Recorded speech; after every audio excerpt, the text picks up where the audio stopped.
Aquí se inicia Cómo va Unillanos, programa dedicado a la divulgación de todas las actividades de la Universidad de los Llanos, invitados especiales, noticias y entretenimiento.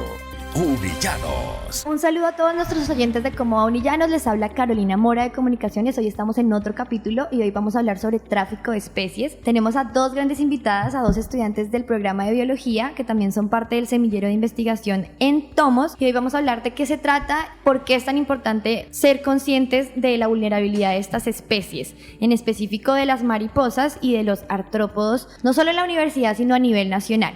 Entonces, saludo a Lina Henao Fernández. ¿Cómo estás? Hola, bien, muchas gracias. Muy contenta de estar aquí. Y a Elizabeth Salas. Hola a todos, mucho gusto. Bueno, vamos a empezar como para un contexto para nuestros oyentes. ¿De qué se trata el tráfico de especies y cómo se caracteriza? Bueno, Carolina, el tráfico ilegal de fauna silvestre pues es uno de los negocios más lucrativos a nivel mundial. Podríamos decir que el tráfico ilegal de fauna se trata como de una especie de pirámide que empieza desde las personas de a pie que se encargan de extraer a las especies de su ambiente natural. Luego estas pues lo que hacen es como un intermediario entre el traficante y el transporte que se va a llevar esta especie a otros lugares que bien sea puede ser dentro del país o puede ser fuera del país. La parte más crítica que caracteriza este tráfico ilegal de fauna silvestre es el bienestar animal, pues ya que en todo este proceso del comercio de la especie pues son tenidos en las peores condiciones y además son transportados también en las peores condiciones, y en el peor de los casos la especie, el animal,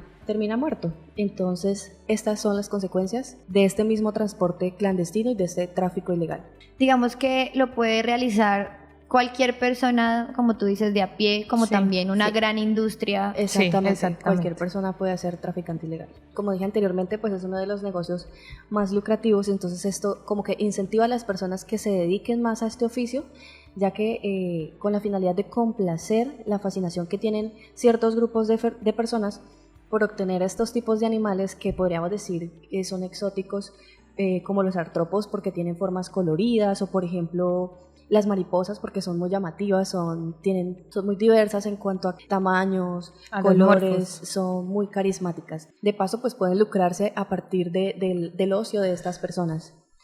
Principalmente esto se da por el desconocimiento que tienen muchas personas, también porque no saben cómo hacer de esta práctica algo sostenible. Podríamos hablar de la corrupción. Por ejemplo, la gente puede, no sé, falsificar papeles, falsificar documentos, cosas que les ayuden a poder realizar esta actividad de tráfico ilegal y pues salirse con las suyas a final de cuentas. También podemos hablar del tema de las autoridades. ¿Qué pasa con las autoridades? Pues las autoridades en la mayoría de los casos no son lo suficientemente estrictas al hacer de pronto, a tener un control en las vías o hacer cumplir las leyes como al pie de la letra. Entonces este sería un factor importante. Y un factor como político social podríamos hablar de la falta de oportunidades que hay en el país. Entonces eso también lleva a que se dediquen a esas actividades. O sea, digamos, por ejemplo, un zoológico en otro país, no sé, ejemplo, en Europa, que tiene una escasez de ciertas especies y necesita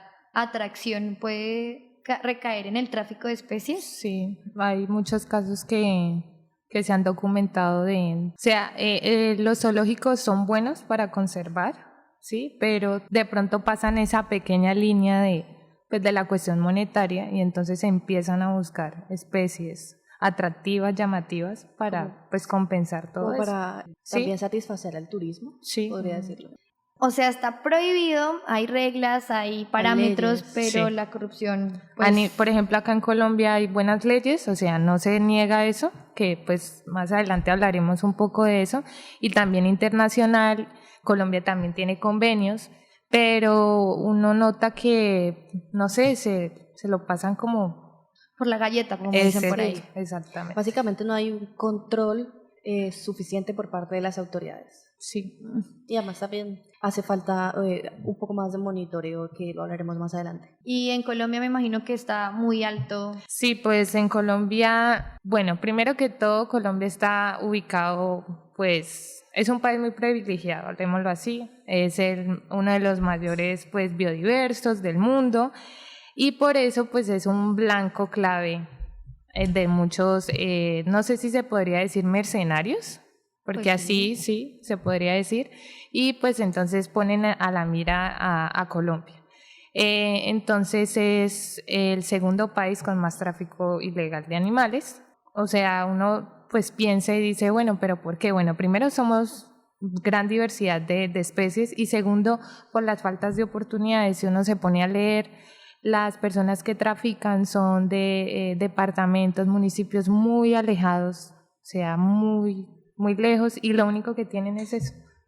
Entonces, esa es la única opción. Sí, entonces a veces es difícil, pues sí, decirle a las personas, oigan, no hagan esto, pero pues uno cómo les cambia eso para que sostengan a sus familias. Entonces Sí, o sea, eso es la complejo. necesidad en absoluto, digamos, como que mata la ética o la moral Sí, en exactamente. esos términos. Y me imagino que departamentos que están más vulnerables dentro del país. Sí, por ejemplo, yo soy del Huila y de Pitalito específicamente, y allá llegan muchas personas del sur, Amazonas, y ahí en ese pueblo, o sea, de donde yo soy, la cantidad de animales que se recogen por tráfico ilegal es impresionante.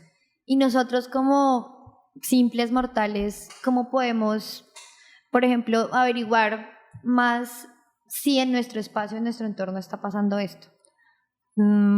Pues a veces uno hace como la vista gorda de esas situaciones, pero desde que uno vea, por ejemplo, un animal que es silvestre, por ejemplo, en una casa o sí, pues uno tiene que denunciar a las autoridades. Uno no se puede quedar callado porque uno está siendo cómplice de eso. Entonces eso es grave. Bueno, ¿y cuáles son las especies más vulnerables en Colombia o en el mundo también?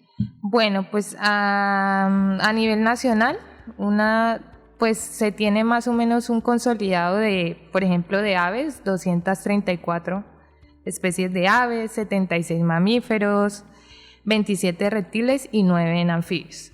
Pero lo más preocupante, por ejemplo, para los invertebrados, artrópodos, insectos, es que no hay un estimado, o sea, no hay algo consolidado. Entonces, eso es muy preocupante porque por medio de esta práctica del tráfico ilegal pueden estar desapareciendo especies de artrópodos y no nos estamos dando cuenta.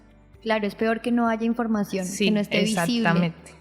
O sea, lo que no tiene nombre no existe, Exactamente. entre comillas. Entonces, pues a veces es porque las personas no tienen en cuenta como a estos bichitos, hablemoslo así, en los estudios de conservación.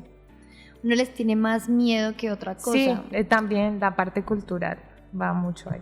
Esa relación con los insectos es demasiado como tortuosa para la sociedad en sí, porque realmente los ven como unos enemigos, y yo creo que ellos nos ven más como los más enemigos del planeta, porque son primero pequeños, segundo... Sí, no, la mayoría de estos animalitos no hacen daño.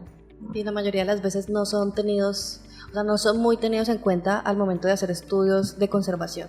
Y esto se debe a... Porque no son animales carismáticos, y porque muchas veces, por ejemplo, digamos en la región que se trabaja con agricultura y eso, la mayoría de insectos los catalogan como plaga. Entonces son plagas, entonces echemos la insecticida y matemos a todos estos bichitos. Y hacen parte de un Claro, proceso pues ecológico. estos animalitos hacen parte de las dinámicas de las especies, o sea, las poblaciones y también de ecosistemas. Bueno, y a nuestros oyentes les recordamos que vamos a seguir ampliando este tema en el siguiente capítulo. No se lo vayan a perder, así que nos vemos en la próxima.